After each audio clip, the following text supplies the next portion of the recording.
You've heard of the STAR method. You've probably used it a couple times, but if you're being completely honest with yourself, you're not really sure if your answers are good. And that's the exact uncertainty that I'm going to solve today. A lot of people use the STAR incorrectly, not because they misunderstand it per se, but they just don't really understand what it's for. There's this common belief that the STAR is used because that's what interviewers are looking for. This is only partially true. If you think that's 100% true, then this is definitely where you're going wrong.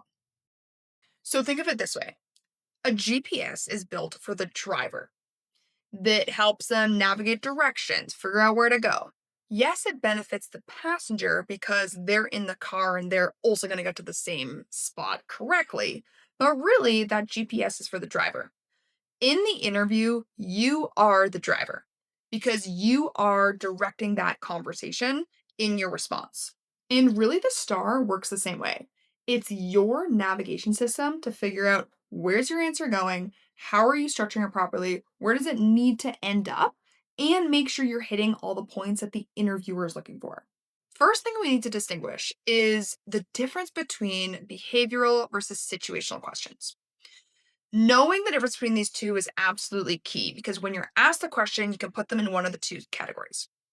Behavioral questions are questions that typically start with, tell me a time when you did XYZ. Can be anything, but it's that tell me a time. So you're being asked to recall a story.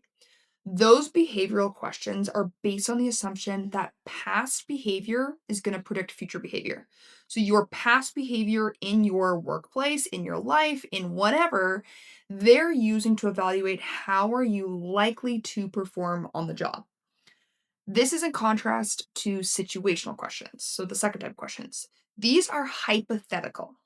They're questions that typically start with, what would you do in this situation? Ethical dilemma, problem solving under pressure, that kind of thing. And so, what's nice about situational is you actually don't have to recall a personal story. If you have one, you could say, oh, I actually had a situation that was really similar to this. This is what we did, and this is what I would do again. But typically, you don't have to draw on that past story, which is why people sometimes find situational or more scenario based questions easier.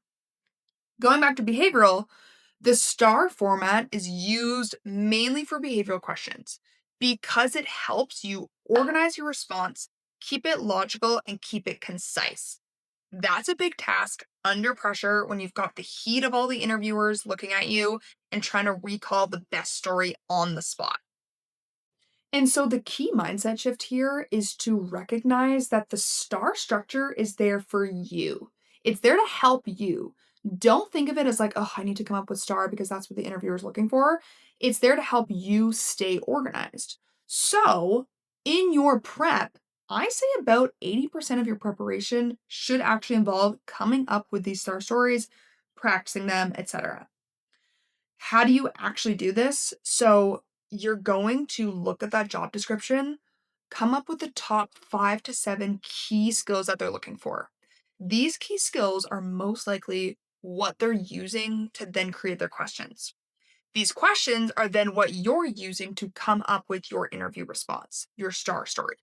So you can map out most likely what are a lot of the questions they're going to be asking you just by that reverse process. Most job candidates think that they're following the star, but they're not. Because if I were to stop you halfway through your story, could you tell me exactly where in the star structure you are? If not, then you don't really know where you are. You just know you're kind of blobbing the story and hoping it sticks. So think of a pilot. When the pilot is flying in the cockpit, they know exactly where they are at any time. They know the GPS coordinates, they've got all the systems in place. They're not just vibing along in the air, they know. Now, in the interview, a lot of candidates just kind of vibe with their story. They're sussing out, is this landing, how's this working, and they kind of throw in details as they go along. You want to know exactly where you are in your story at any point so that you have that direction of where you need to go next and then when to wrap it up. What is key is to actually understand what does the STAR, situation, task, action, result, actually involve. So let's break that down.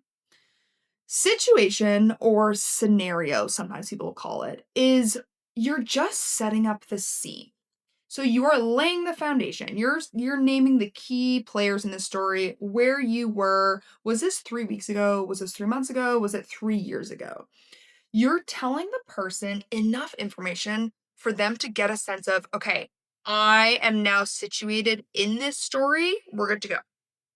I like to think of it as, imagine you're watching a movie with a friend and the friend left, or maybe the friend was never there. They come and jump into the story. What do you need to tell them about what just happened so that they're caught up to speed? You're not going to be able to tell them every single thing that just happened in the movie. You have to pick and choose. And that's exactly what you're doing with this scenario. Once you've got that, then you're moving on to the task. The task is simply, why is this a problem? What is the problem? What's going on? Is that plot? Really, this should be fairly straightforward. You're just taking that question. Tell me a time when you had a conflict with a coworker. That should be clear. It should be clear what the conflict was. Why was this a problem? If you didn't have enough tension built into there, it's not going to keep the interviewer engaged. So think of it like, how can I share enough of the constraints? So, was there time pressure? Was there client demand? Something that's going to make the tension even stronger. A is for the action. The action is simply what you did to solve this problem. And most importantly, what you did. Why are you the hero of this story? Really try and avoid the royal we. We did this, we did that. Yes, interviewers understand the fact that you are most likely not working independent and solo. Instead, you're working with a team. They get that. But they're not interviewing the team, they're interviewing you. And so you need to highlight exactly what you did, your thought processes, your thoughts, actions, everything to get there. R is the result. This is something people often blend in with the action or just kind of miss overall. They kind of gloss over it. The result is the very clear what happened. What was the ending? How did it conclude? And a lot of times when I'm coaching candidates, I'll tell them what would have happened if you hadn't solved the problem and been the hero. What would have happened? What are all the things that could have gone wrong?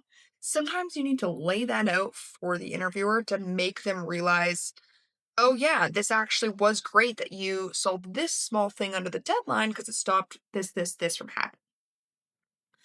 The bonus piece is the L. Sometimes people call it STAR L.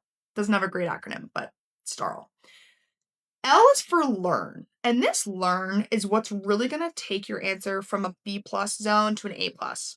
That learn piece is, what did you take away from your response, from the story, this experience, that you learned, you reflected, and now you're going to take that into the organization that they're hiring you for because you've experienced so much, you've gained some insight. So the key thing with that learn piece is you're just thinking like, what are my takeaways, and being really concrete with that. Because you don't want the interviewer to be guessing any of your story. You don't want them to be filling in the blanks. You want to hand deliver it to them on a plate and say, this is who I am. Here's proof. I've got 2 extra tips for the STAR. The first is the pause test. You need to be able to pause anywhere through your story and know exactly where you are. Do that regularly. Have someone interject in your story and see how that works. Second tip is the backwards test. I like to tell people, if you can share your story backwards, so you're just starting with the results, and then you're going to the action, then you're going to the task, and then you're going to the scenario. If you can do that backwards, you know your story. If you don't, and it's merging between everything and it's unclear and it's murky, you got to work on making sure each piece is clear. Because what often happens is you blob it at them and you're hoping that they interpret this in a nice star sequence. You can't guarantee that. My last point is behind the scenes, I like to call it. And again, this is what will take your answer from that B plus zone to the A plus. When you're sharing your star story, you're not just telling them, I did this, I did this, I did this, da da da da, blah, blah, blah. You're inviting them into your mind, your personality, how you think, how you operate under stress. How do you do that? By giving them a behind the scenes view. Think of it like a sports highlight reel versus a sports documentary. With the highlight reel, you've got the amazing catch, the amazing throw, the final save. You just see the tip of the iceberg. You don't see everything underneath.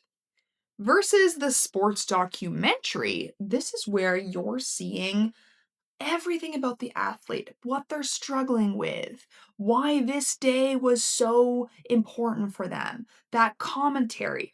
All of that is what you want to reiterate in the actual interview.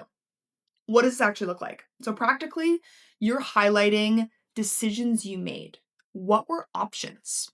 So, let's say that we're in an ethical situation. You had an ethical dilemma. Why was this actually ethically challenging for you? What did you have to decide? What were you weighing? What was going on in your mind? You can do that, especially for the task and action and really result as well. But giving them some of that thought process has really helped my clients elevate their response. So it just gives the interviewer more to work with and they feel more confident sharing it. Oftentimes I find a lot of like logical, analytical thinkers kind of hide that detail despite the fact that there's so much going on in their brain. So, if you're able to feel more comfortable sharing that, even just thinking about, yeah, that's a relevant detail, a relevant example, go for it. That will elevate your response. So, we've got three ways to maximize your star response and to reframe it in a way that's gonna be super useful for you as that organizing structure.